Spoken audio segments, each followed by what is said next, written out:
दोस्तों, अगर आपने गुल्ली बुल्ली और सरकटा पार्ट 1 अभी तक नहीं देखा है तो पहले आप उसे देख लें, वरना ये स्टोरी आपको समझ में नहीं आएगी। पिछली वीडियो में आपने देखा था कि गुल्ली और शॉन झंडू अंकल को उनके घर छोड़ने जा रहे थे, लेकिन जंगल पहुंचते ही गुल्ली का स्कूटर पंचर हो जाता है और तीनों जंगल के बीचों बीच फंस जाते हैं और कुछ ही देर बाद तीनों को मशीन चलने की आवाज़ सुनाई देती है। झंडू अंकल फौरन इस बात को समझ जाते हैं कि सरकटा यहीं आसपास कहीं मौजूद है, लेकिन गुल्ली को इस बात पे यकीन नहीं होता और वो कहता है कि मैं जाकर देखता हूँ कि वहाँ कौन है। और अब आगे की स्टोरी देखते हैं।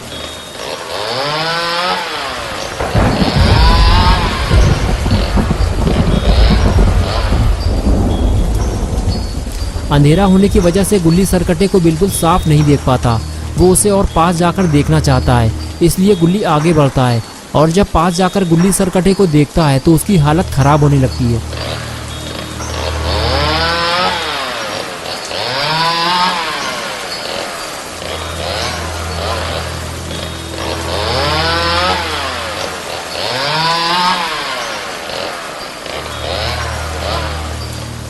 गुल्ली ने पहले कभी किसी सरकटे इंसान को नहीं देखा था, इसलिए अपने सामने सरकटे को देखकर गुल्ली पेड़ के पीछे छुपने लगता है और सरकटा वहीं खड़े होकर चेन सॉ को इधर उधर हवा में घुमाता रहता है। ये देखकर गुल्ली समझ जाता है कि सरकटा देख और सुन नहीं सकता और फिर उसका डर कम होने लगता है।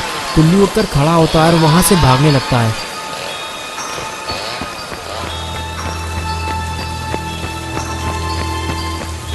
झंडू अंकल और शॉन गुल्ली को दौड़ता हुआ देखकर घबरा जाते हैं और पास आते ही गुल्ली से पूछते हैं कि क्या हुआ गुल्ली, तुम इतना घबराए हुए क्यों हो? शॉन कहता है, क्या हुआ गुल्ली, क्या तुमने सरकटे को देख लिया है? गुल्ली कहता है, हाँ मैंने उसे देखा है, उसकी गर्दन कटी हुई है और उससे खून बह रहा है। तुम्हें देखना है तो जाकर देख लो, लेकिन उसे देखने के बाद तुम रात में सो नहीं पाओगे। शॉन बोला, गुल्ली अगर ऐसी बात है तो हमें यहाँ से फौरन निकलना चाहिए, स्कूटर हम बाद में ले लेंगे, हमारे पास टाइम कम है, समझो मेरी बात को। झंडू अंकल ने कहा, गुल्ली कहीं तुम उसके ज़्यादा पास तो नहीं गए थे? क्योंकि उसे पता चल जाता है कि उसके आसपास कौन है और फिर वो उसके पीछे पड़ जाता है। तभी शॉन ने कहा, उधर देखो कोई हमारे पास आ रहा है।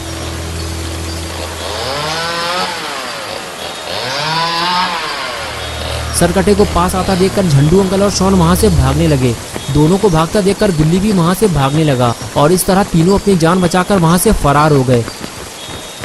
तीनों पर सरकटे का ऐसा खौफ सवार था कि वो बिना रुके लगातार भागते रहे। गुल्ली और शॉन को तो कुछ नहीं हुआ, लेकिन झंडू अंकल कुछ देर बाद भागते भागते गिर पड़े। जल्दी से गुल्ली और शॉन ने अंकल को जमीन से उठाया और कुछ देर आराम करने को कहा। गुल्ली बोला, अंकल आप थक चुकी हैं, कुछ देर यहाँ रुककर आराम कर लीजिए। शॉन ने कहा, गुल्ली ज़्यादा देर तक यहाँ रुकना भी ठीक नहीं है, वो सरकटा किसी भी वक्त यहाँ पहुँच सकता है। झंडू अंकल ने कहा, शॉन ठीक कह रहा है गुल्ली, तुम लोग मेरे लिए अपनी जान खतरे में मत डालो, जितने जल्दी हो सके इस जंगल से बाहर निकल जाओ। मेरे अंदर अब इतनी ताकत नहीं बची कि मैं और दौड़ सकूं। जाओ यहाँ से चले जाओ, सरकटे के यहाँ आने से पहले इस जंगल से बाहर निकल जाओ। शॉन ने कहा, अंकल मेरे कहने का वो मतलब नहीं था, मैं तो बस ये कहना चाह रहा था कि यहाँ रुके रहने से बेहतर है कि हम धीरे धीरे आगे बढ़ते जाएं, वरना वो सरकटा किसी भी वक्त यहाँ आ सकता है। अंकल ने कहा, हाँ शॉन मैं समझ सकता हूँ तुम्हारी बात, लेकिन इस वक्त मैं और आगे नहीं जा सकता, मुझे थोड़ा टाइम दो, मैं बहुत थक चुका हूँ। अंकल की बात सुनते ही गुल्ली ने कहा, शॉन तुम एक काम करो, उस मोड़ पर जाकर कुछ देर के लिए खड़े हो जाओ, झंडू अंकल को कुछ देर आराम कर लेने दो, जैसे ही सरकटा इधर आता हुआ तुम्हें दिखाई दे मुझे बता देना। गुल्ली की बात मानते हुए शॉन फौरन उस जगह जाकर खड़ा हो गया जहां गुल्ली ने उसे खड़ा होने के लिए बोला था, लेकिन शॉन को बहुत ज़्यादा अलर्ट रहने की ज़रूरत है, ज़रा सी लापरवाही तीनों के लिए मुसीबत बन सकती है।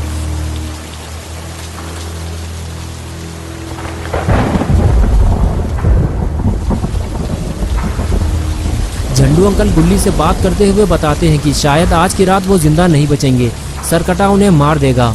गुल्ली बोला, अंकल ऐसा कुछ नहीं होगा, हम आपको इतनी आसानी से मरने नहीं देंगे, आपको सही सलामत घर तक पहुंचाना हमारी जिम्मेदारी है। लेकिन ऐसा लगता है झंडू अंकल की बात सच होने वाली है, क्योंकि सरकटा उन्हें ढूंढता हुआ उनके काफी करीब आ चुका है।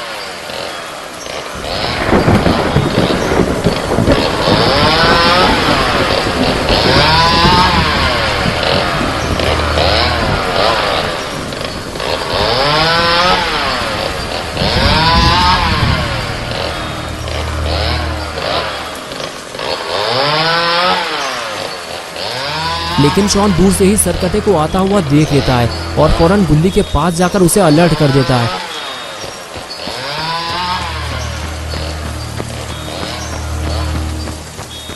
गुल्ली और अंकल दोनों इस बात से बेखबर होते हैं कि सरकटा उनके कितने करीब आ चुका है और जब शॉन दोनों को ये बात बताता है तो दोनों अचानक से हड़बड़ाने लगते हैं।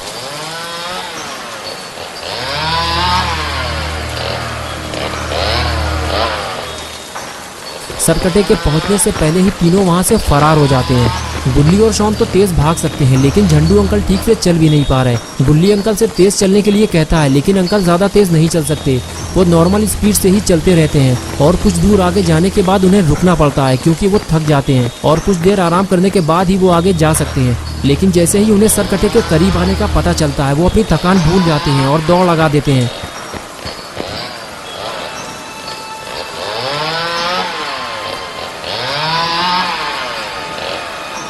कुछ देर दौड़ने भागने के बाद तीनों ऐसी जगह पहुंच जाते हैं जहां उन्हें अपने सामने एक बड़ा सा घर दिखाई देता है। ये देखते ही तीनों वहां रुक जाते हैं। गुल्ली कहता है अंकल आपका घर आ गया, हमने आपको सही सलामत आपके घर तक पहुंचा दिया है। तभी झंडू अंकल कहते हैं गुल्ली ये मेरा घर नहीं है, ये तो किसी और का घर है, मेरा घर तो काफी आगे है। गुल्ली बोला अंकल आप ठीक से चल भी नहीं पा रहे, इसलिए अब हमको और आगे नहीं जाना चाहिए, आज की रात हम यहीं गुजारेंगे। मैं जाकर बात करता हूँ, शायद कोई हमारे लिए अपने घर का दरवाजा खोल दे। ये कहकर गुल्ली आगे चला गया और शॉन भी गुल्ली के साथ जाने लगा। दोनों को जाता देखकर अंकल भी उनके पीछे पीछे जाने लगे।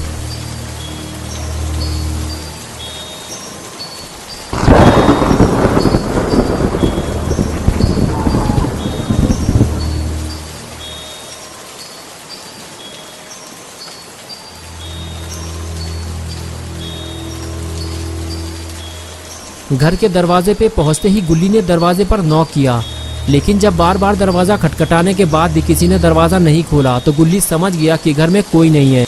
हो सकता है सरकट्टे के डर की वजह से ये फैमिली रात में कहीं और शिफ्ट हो गई हो। झंडू अंकल बोले गुल्ली तुम सही कह रहे हो, सरकट्टे की वजह से बहुत सारे लोग अपना घर छोड़कर जा चुके हैं।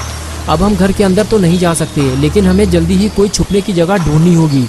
ये कहकर अंकल आगे चले गए। कुछ देर बाद अंकल को एक छुपने की जगह मिल गई। अरे यार दरवाजा भी खुला हुआ है।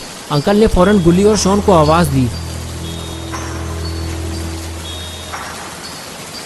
गुल्ली ने पास जाकर पूछा क्या हुआ अंकल, इतना चिल्ला क्यों रहे हैं? अगर सरकटे ने यह आवाज सुन ली तो गर्दन उड़ा देगा आपकी। अंकल ने कहा गुल्ली छुपने का इंतजाम हो गया है, मैं देख कर आता हूँ कि अंदर क्या है। गुल्ली ने कहा ठीक है अंकल आप अंदर जाकर देखिए, जब तक मैं सरकटे से लड़ने के लिए कोई हथियार बना लेता हूँ। चलो शॉन सरकटे से लड़ने के लिए कोई हथियार बनाते हैं, तुम जाकर पत्थर लेकर आओ, मैं लकड़ी का इंतजाम करता हूँ। शॉन बोला गुल्ली मुझे लगता नहीं इससे कोई फायदा होगा, तुम कह रहे हो तो मैं ले आता हूँ। और इसके बाद दोनों अपने अपने काम में लग गए।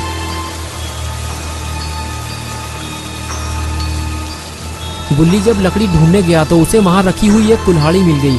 तभी गुल्ली ने दबी हुई आवाज में कहा शॉन वापस आ जाओ, हथियार का इंतजाम हो गया है। लेकिन शॉन ने शायद किसी और चीज की आवाज सुन ली है, इसलिए वो गुल्ली की बात को अनदेखा कर रहा है। तभी अचानक शॉन पलटा और कहने लगा वो आ गया है गुल्ली, चेन सॉ की आवाज बहुत तेज आ रही है, छुपो जल्दी वरना हम मारे जाएंगे।